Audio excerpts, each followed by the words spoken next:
As the rain lashes against the windowpane, casting a kaleidoscope of neon reflections across the room, I lean back in my chair and stretch out my cybernetic fingers. It's been a long night, but the thrill of the chase still runs through me like electricity. My mind's been racing, replaying the fragmented code I've been digging through for hours. The data I've stumbled upon is like a virus, burrowing deeper into my brain with every passing moment. It's not just some corporate espionage gig. This is something bigger. Something that could change everything. My name is Ava Turing, but in the underground, they call me Neon. I'm a hacker, one of the best. My hair is a neon blue that pulses when I'm online, and my eyes, they glow too, a soft green that's almost hypnotic.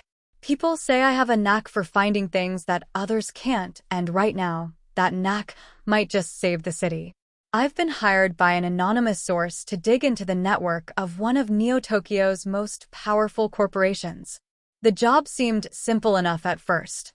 Find some dirt, send it back to my client, collect my paycheck. But as I delve deeper, I uncover a conspiracy that threatens to shatter the fragile balance of power between the megacore and the criminal underworld. It's a conspiracy called Eclipse, and it's hiding in plain sight. I reach for my comms unit, tapping out a coded message to my team. Dex, my muscle, the one who can get us in and out of any situation. Mika, my eyes and ears on the ground, always one step ahead of the competition. They're my backup, my family. Without them, I'd be nothing more than a target. Dex, the Wall, Johnson is a former corporate security officer turned rogue. He's a mountain of a man with a cybernetic arm that can interface with any security system. His stoic demeanor hides a protective nature. And then there is Mika. Mika, Mirage, Sato, an enigmatic information broker with a penchant for holographic fashion. Her appearance is ever-changing, thanks to her hologram projectors, but her sharp mind and mysterious past are constants. The reply chimes in almost instantly. Dex's gruff voice fills my earpiece. We're on our way, Neon. You found something big. I nod, even though he can't see me. Eclipse. They're planning something huge. We need to move fast if we want to stop it. As I wait for Dex and Mika to arrive, I continue to dig through the data, following a trail of breadcrumbs that lead deeper and deeper into the heart of the Megacorp's network. The air in my hideout grows thick with tension, the hum of my computer monitors a steady rhythm in the background. The smell of coffee and stale cigarettes fills the air, a testament to the long hours we've spent here. When Dex and Mika finally burst through the door, they're drenched from the rain and their eyes are lit with a mix of determination and fear. Dex's cybernetic arm gleams in the flickering light. Mika's holographic cloak casts shifting patterns across the room. They both take their positions, ready to follow my lead. With a deep breath, I begin to hack into the next layer of the Megacorp security. The walls of the network shift and contort, trying to keep me out, but I'm relentless. My fingers fly across the keyboard, dancing across the touchpad with a grace that belies the speed and precision required.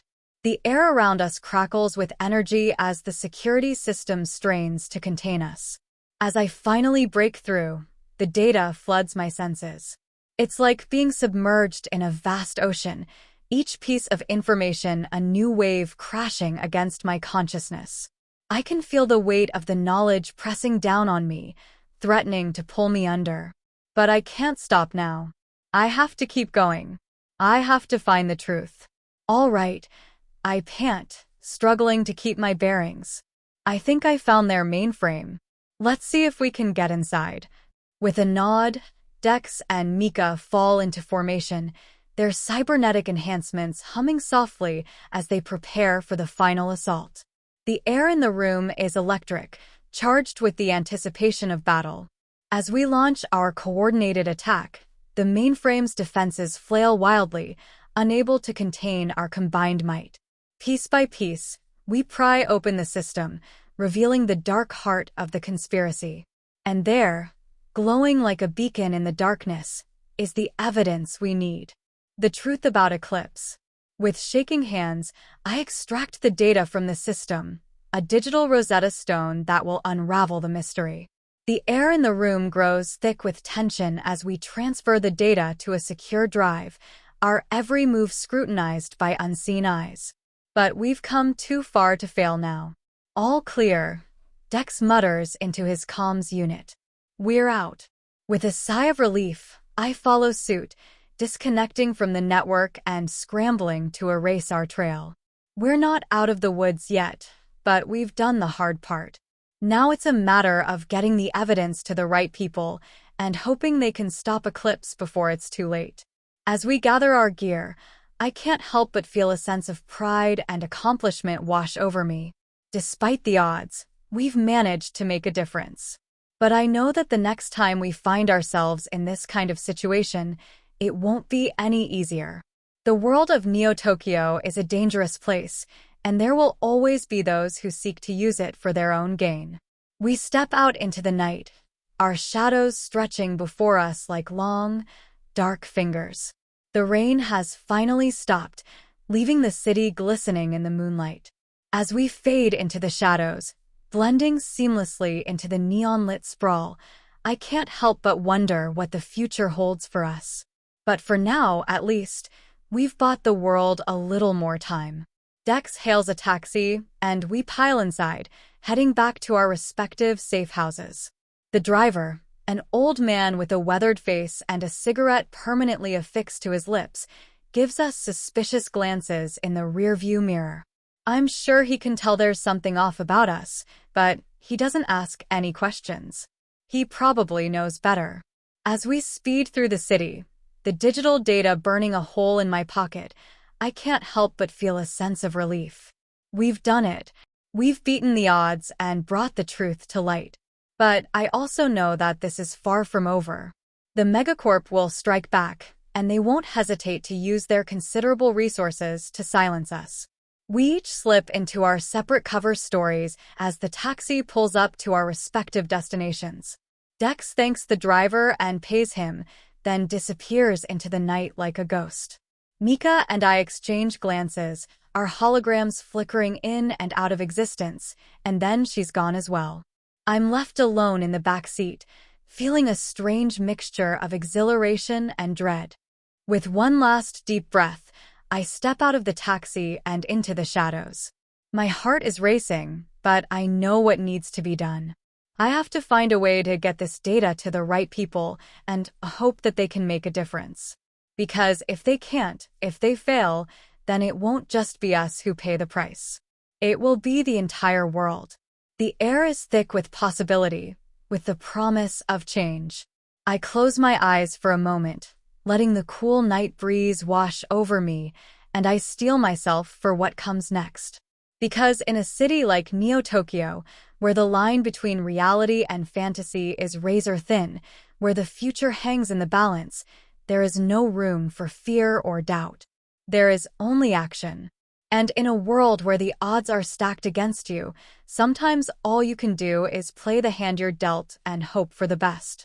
I make my way through the neon-lit streets, my footsteps echoing in the empty alleyways. My senses are on high alert, scanning for any signs of danger, any hint that I might be followed. But for now, it seems I've evaded detection. I duck into a darkened doorway, my body pressed against the grimy brick, and pull out my comms unit. I hesitate for a moment, my finger hovering over the touchscreen. Before I dial the number I've committed to memory. Yeah. A gruff voice answers on the other end of the line. It's me, I say, my voice barely more than a whisper. I've got the data. There's a long pause on the other end of the line, and for a moment, I'm sure I've made a mistake. But then the voice sighs, and I know I've made it through. All right, meet me at the usual spot. But be quick about it. This isn't the kind of thing you can just walk up and hand to someone. With renewed determination, I slip away from my hiding spot and rejoin the flow of the city. My heart is racing, but I know I'm doing the right thing. I navigate the maze of alleys and backstreets until I reach the abandoned warehouse where I'm meant to meet my contact. The air here is thick with the stench of decay and the faint hum of machinery, a testament to the hidden world that exists just beneath the surface of Neo-Tokyo. As I round a corner, I spot the figure I'm looking for, a tall, imposing man with a shaved head and a leather jacket. He's leaning against the brick wall, his arms crossed, his expression unreadable. I approach him cautiously, my heart in my throat. "You've got it?" he asks without preamble. There's no point in beating around the bush with this man. I nod, handing him the secure drive. "I got it all." He takes the drive from me, examining it for a moment before slipping it into his pocket. "Good work. You know what to do if anything goes wrong." "Yes," I reply, a shiver running down my spine. "I know." With that, the man turns and disappears into the shadows, leaving me alone with the knowledge that I've just placed the fate of the world in someone else's hands. As I walk away from the warehouse, I can't help but feel a mixture of relief and trepidation. The hard part is over, but now the waiting begins. And in this city, waiting is often the most dangerous part of all. I make my way back to my safe house, trying not to dwell on the weight of the decision I've made. As I climb into bed, exhaustion finally claiming me, I close my eyes and try to sleep. But even in the depths of my dreams, I can't quite escape the feeling that something big is about to happen. Something that will change everything. And in a world like this, where the future is always uncertain, all I can do is hold on tight and hope for the best. The next morning, I wake up to the sounds of sirens in the distance. My heart lurches in my chest as I remember the stakes. I dress quickly, throwing on a hoodie and sunglasses to help me blend in with the crowd and make my way through the city. The air is heavy with tension, and I can feel it in the way people move, the way they glance over their shoulders. It's as if everyone knows something is about to happen, but no one is quite sure what. As I walk, my comms unit chirps softly, alerting me to an incoming message. I hesitate for a moment, my heart racing, before I answer it. It's from my contact. The message is brief and to the point. They've got it. Now we wait. I let out a shaky breath, feeling a mix of relief and dread wash over me. At least it's out of my hands now. But the waiting is worse than anything. For what feels like an eternity, I wander the streets, watching the news, refreshing my feeds, trying to stay informed. But the world seems to be moving in slow motion, and each passing moment brings with it a new wave of anxiety. Finally, after what feels like an eternity, my comms unit chirps again. I answer it, my heart pounding in anticipation. "It's done," my contact says, his voice steady. "They've made their move. You need to get to the extraction point now." I nod, even though he can't see me, and hang up the call. I know what I have to do. I take one last look around, taking in the familiar sights of Neo-Tokyo, wondering if I'll ever see them again. Then, with a deep breath, I set off at a run, weaving through the crowd, my heart pounding in my chest. I duck into a narrow alleyway, my sunglasses protecting my identity from any surveillance cameras that might be watching. The air here is thick with the smell of garbage and the hum of hidden machinery. I round a corner and see a man standing at the end of the alley, his back to me. He's wearing a long black coat, and his hands are folded behind his back. As I approach him, he turns to face me, revealing a stern expression and piercing green eyes. "You're here," he says, his voice calm but authoritative. "Come with me." Without waiting for a reply, he starts to lead me down the alley, weaving through the shadows. I follow closely behind, my heart pounding in my chest. After what feels like an eternity, we emerge onto a deserted street, and he gestures for me to get into a waiting car. As I climb into the back seat, I can feel the tension in my body begin to ease. The car pulls away from the curb, and we disappear into the traffic. I close my eyes, taking a deep breath, and begin to relax. We've done it. We've made it out alive. But as I reflect on what we've just been through, I can't help but wonder what the future holds for us now. In a city like Neo-Tokyo, where the line between reality and fiction is blurred, anything is possible. And as long as we're still alive, there's always a chance for a new beginning. The car pulls up to a safe house on the outskirts of town, and the driver turns to face me. "They're expecting you," he says simply. "You're to remain here until further notice." I nod, taking one last look at the city in the distance. It's been my home for so long, and a part of me will always miss it. But for now, I need to focus on staying safe and waiting for my new orders. I step out of the car and approach the door of the safe house. It swings open before I can even knock, and a familiar face appears in the doorway. It's my handler, a woman with steely gray eyes and a confident stride. "You did well," she says, offering me a hand. I take it, feeling a surge of relief wash over me. "We'll need to debrief you fully, of course. But for now, I recommend you get some rest. You look exhausted." I follow her inside, taking in the sparse but comfortable furnishings of the safe house. There's a bedroom, a small kitchen, and a living area with a flat-screen TV. It's nothing fancy, but it feels like home after months of living in cramped apartments and hidden bunkers. I collapse onto the bed, pulling the covers up to my chin. As I close my eyes, I can't help but wonder what adventures lie ahead. In this city of dreams and nightmares, anything is possible. And for now, that's enough. The next morning, I'm woken up by the sound of my handler knocking on the bedroom door. "Time to get up, sleepyhead," she says with a smile. "We've got a lot to discuss." I roll out of bed and stretch, my muscles protesting from the previous night's exertions. As I dress in a fresh set of clothes, I can't help but feel a sense of anticipation building within me. What secrets will I uncover today? What dangers will I face? The thought of returning to the city, to the heart of the action, fills me with both fear and excitement. In the living room, my handler pours me a cup of steaming coffee and sits down across from me at the dining table. "All right," she begins. "Let's go over the operation one more time. You did excellent work getting the information we needed, but there are a few details we need to clarify." I nod, taking a sip of coffee and mentally preparing myself. Good. Now, about the extraction point. And so the debriefing begins, and I find myself once again immersed in the dangerous world of espionage, where nothing is as it seems and every move could be your last. But I'm not afraid. I've been here before, and I know I can handle whatever comes my way. Because in Neo-Tokyo, survival isn't just about luck. It's about skill, determination, and an unbreakable will to live. And I have all of those in spades. As the morning wears on, my handler and I discuss the next steps for the operation. It seems that the Yakuza are growing increasingly desperate, and they've put a hefty bounty on my head. "You're going to need to lay low for a while," she tells me.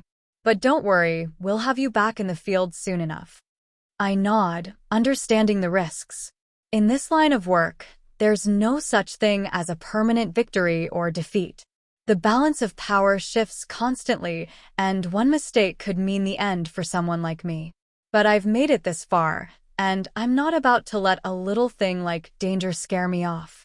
The days that follow are a blur of paranoia and monotony. I spend my time holed up in the safe house, reading reports and brushing up on my combat training. My handler brings me meals and updates on the situation in the city, but for the most part, I'm left to my own devices. It's not an ideal situation, but it's better than being out there on the streets, where everyone seems to be gunning for me. One afternoon, my handler arrives with a new set of orders. The Yakuza have been growing suspicious, and they've put their best men on the case. "It's time to turn the tables," she says, her steely eyes glinting with determination. "You're going back into the field, but this time, you're going after them." I nod, feeling a mixture of excitement and fear washing over me. This operation will be different. more dangerous than anything I've faced before. But I'm ready. I've been training for this moment my whole life. As I gear up for the mission, my handler hands me a small, innocuous-looking device. This is a new piece of hardware, she explains. It'll allow you to hack into their secure communications networks. With any luck, you'll be able to gather some valuable intelligence before they even know you're there. I pocket the device, feeling a surge of confidence wash over me. In this city, information is power, and I'm about to become the most powerful person in the room. The sun is just beginning to set when I slip out of the safe house and into the bustling streets of Neo-Tokyo. The city is a living, breathing organism, pulsating with energy and danger. I blend in with the crowd, using my training to become invisible amidst the throng of people. My target is a seedy bar in the heart of the city, where the Yakuza's best men are known to gather. I approach cautiously, my senses on high alert. The bar is dimly lit, the air thick with smoke and the sounds of laughter and shouting. I duck inside, taking a seat at the bar. The bartender, a surly-looking man with a shaved head and a snake tattoo coiled around his arm, eyes me warily. "What can I get for you?" he asks in a gravelly voice. I lean in close, my voice barely above a whisper. "I'm looking for someone," I say, my eyes darting around the room. "A man named Katsuro. You know him?" The bartender's eyes widen slightly, but he quickly composes himself. "Yeah, I know Katsuro," he says, his voice tinged with a note of wariness. "Why do you want to find him?" I smile reassuringly, but inside, my heart is racing. This is it, the moment of truth.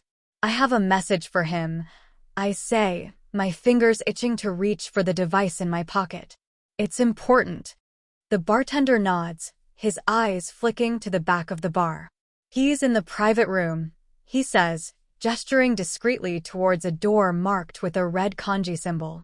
But he doesn't take kindly to strangers. "You sure you want to risk it?" I nod, my heart pounding in my chest. "I'm sure," I say, trying to sound confident. The bartender shrugs, unconvinced, but he waves his hand in the air and motions for me to follow him. He leads me through the crowd, past several armed thugs lounging in booths, and finally to the door of the private room. He leans in close, his voice low and conspiratorial. "Just knock twice, and he'll let you in." I nod, swallowing hard. This is it. I take a deep breath, steadying my nerves, and rap my knuckles twice against the door. There's a moment of silence, and then the door swings open, revealing a dimly lit room filled with smoke and the eerie glow of flickering red lanterns. In the center of the room, a large man sits at a polished wood table, his back to me. His shoulders are broad, and he's dressed immaculately in a black suit. Even from behind, I can tell that he exudes an air of authority. "Who's there?" he asks without turning around. His voice is smooth and commanding, like the ripple of a pebble thrown into still water. I take another step forward, my heart pounding in my chest. "My name is Ava," I say, my voice steady despite the fear coursing through my veins.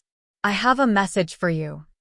Katsuro finally turns his head slightly, his eyes narrowing as they survey me. "Come in," he says, his voice flat.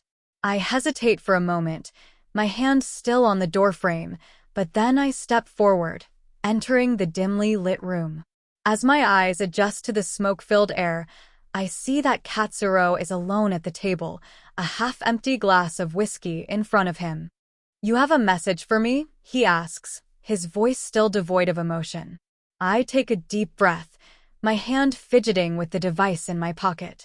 "Yes," I reply, trying to maintain my composure. "There's been a change of plans. We won't be able to meet tonight after all." Katsuro raises an eyebrow, clearly surprised by this information. "Is that so?" he says, his voice still calm. "And who is we?" I pause for a moment, debating how much to reveal. "It doesn't matter who we are," I say, trying to sound confident. What matters is that we won't be able to meet tonight. We'll have to reschedule. Katsuro considers my words for a moment, his expression unreadable. Very well, he says at last. You'd better not be wasting my time, girl. If this is some sort of trick. His voice trails off, leaving the threat hanging in the air. You have until tomorrow night. Any later, and we'll consider it a breach of our agreement. Do you understand me? I nod, swallowing hard. I understand. Katsuro studies me for a moment longer before nodding, dismissing me. Then get out of here, he says, his voice cold. And don't let me see you again until tomorrow night. I hesitate for a moment, but when he glares at me over his shoulder, I know there's no other choice. I turn and hurry out of the room, my heart racing with a mix of fear and exhilaration. Outside, the bustling streets of Neo-Tokyo are a welcome relief from the tense atmosphere inside the bar. I duck into an alleyway, away from the prying eyes of Katsuro's men, and take a moment to catch my breath. My hands are shaking and my heart is still racing from the encounter. I can't believe I just did that. I reach into my pocket and pull out a device, carefully tapping out a message on the keyboard.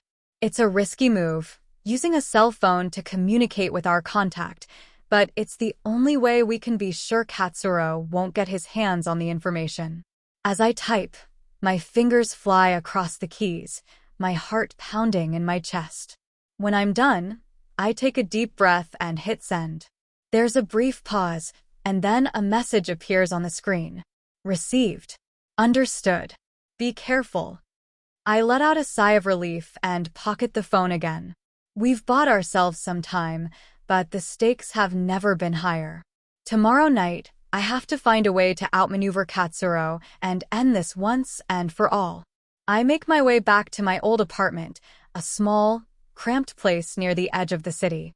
It's not much, but it's home. The halls are dimly lit, and the air is thick with the smell of stale cigarette smoke and unwashed laundry. My neighbor, an elderly woman named Yuki, is sitting outside her door, her legs crossed beneath her. She smiles weakly when she sees me, her wrinkled hands clasped in her lap. Ah, Ava, she says softly. You look tired. Is everything all right? I force a smile, not wanting to worry her any more than necessary. Yeah, everything's fine, Yuki. Just a long day at work. She nods sympathetically, but I can tell she doesn't believe me. You should get some rest, she says, patting my arm. You never know what tomorrow will bring. Tomorrow, I think grimly. Tomorrow will bring Katsuro and a confrontation that could change my life forever. I push open the door to my apartment and step inside. The room is small and cluttered, with a futon in one corner and a makeshift desk covered in tech manuals and coffee-stained papers. The only window is covered by a threadbare curtain, barely letting any light in. The air is stale, and I can't help but wonder how much longer I can afford to live like this. Tomorrow, I tell myself. Tomorrow, things will be different.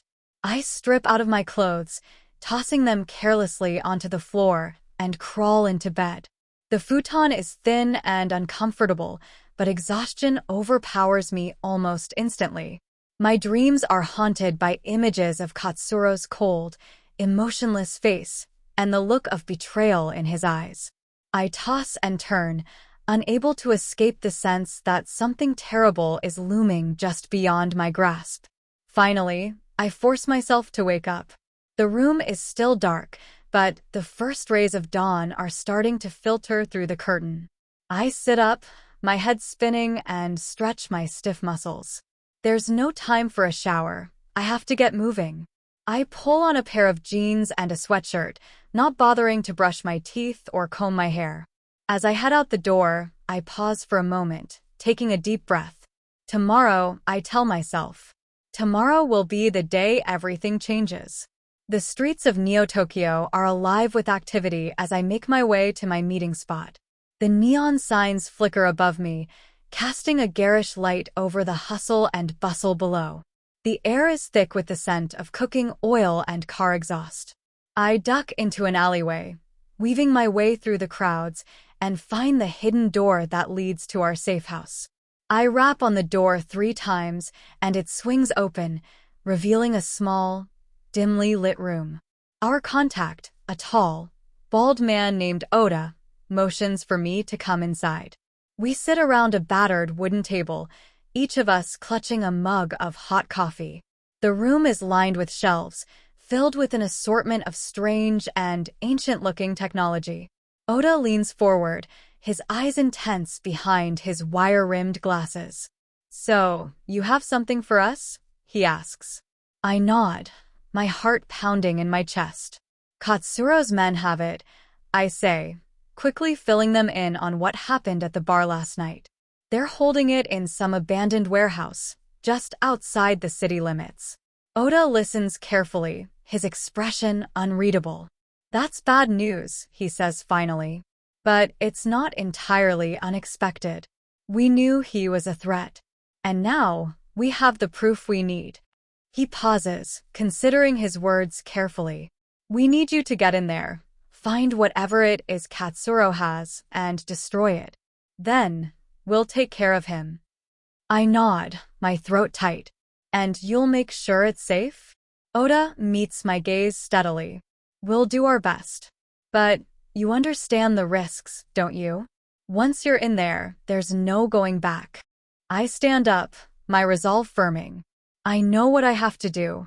I'll get the job done." Oda reaches out, placing a reassuring hand on my shoulder.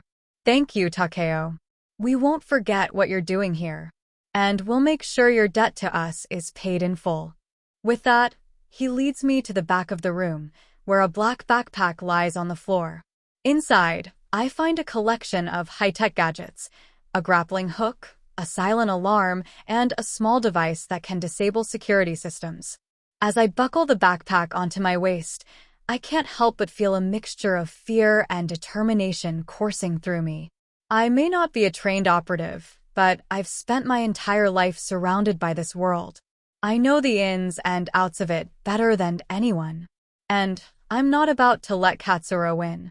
With a deep breath, I step out of the safe house and onto the streets. The sun is rising now, painting the sky in hues of orange and pink. I duck into an alleyway, disappearing from view. The first order of business is to find a way into the abandoned warehouse. According to my intel, it's heavily guarded, but I've got a few tricks up my sleeve. I make my way through the city, weaving through back alleys and dodging the occasional pedestrian. The warehouse comes into view soon enough, looming like a fortress on the outskirts of town. I duck into an abandoned building across the street and climb onto the roof, using my grappling hook to swing over to the warehouse's roof. The silence of the early morning is broken only by the faint hum of the city below.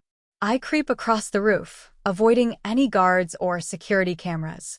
When I spot a vent leading into the warehouse, I unscrew the cover and lower myself inside. The air inside the vent is hot and stale, and it's pitch black. I flick on my flashlight, revealing a narrow, cramped space. I wriggle through the vent, careful not to make any noise that might alert the guards below. After what feels like an eternity, I emerge into a dusty, abandoned office. I quickly scan the room, searching for any signs of Katsuro's operation. In one corner, I spot a computer and a stack of files. I kneel down next to the computer, careful not to make any sudden movements. Using my silent alarm, I disarm the security system and begin to search through the files. It doesn't take long to find what I'm looking for: a schematic of a weapon prototype, something that could change the balance of power in Neo-Tokyo forever. I quickly memorize the information, then use my grappling hook to make my way back out of the office and into the vent. I climb back up onto the roof, careful to avoid the guards who now patrol below. Once I'm safely back across the street, I meet up with Oda at a prearranged location. He listens intently as I recount what I found, and when I finish, he nods solemnly. "Excellent work, Ava. We'll take care of it from here." He hands me a small device, which I use to destroy the schematics on the computer. And Katsuro? I ask, my voice shaking. You'll make sure he's taken care of? Oda looks at me with sympathy in his eyes. Don't worry about him, Takeo. He's been dealt with. Your debt is paid in full. I nod, unable to speak any further. As I walk away, I can't help but wonder if Katsuro's punishment is really enough. But I know that I did what I had to do. I disappear into the crowd, back to my normal life.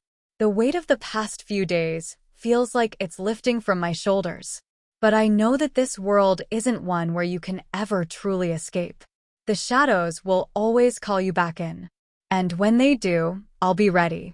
For now, though, I'm content to live my life as a normal citizen. I go to work, I go home, I see my friends. I try to forget about the things I've seen and done. But I know that the memories will always be there, hidden just beneath the surface. And when the time comes, I'll be ready to face them again. Thank you for watching this video. I hope you enjoyed it.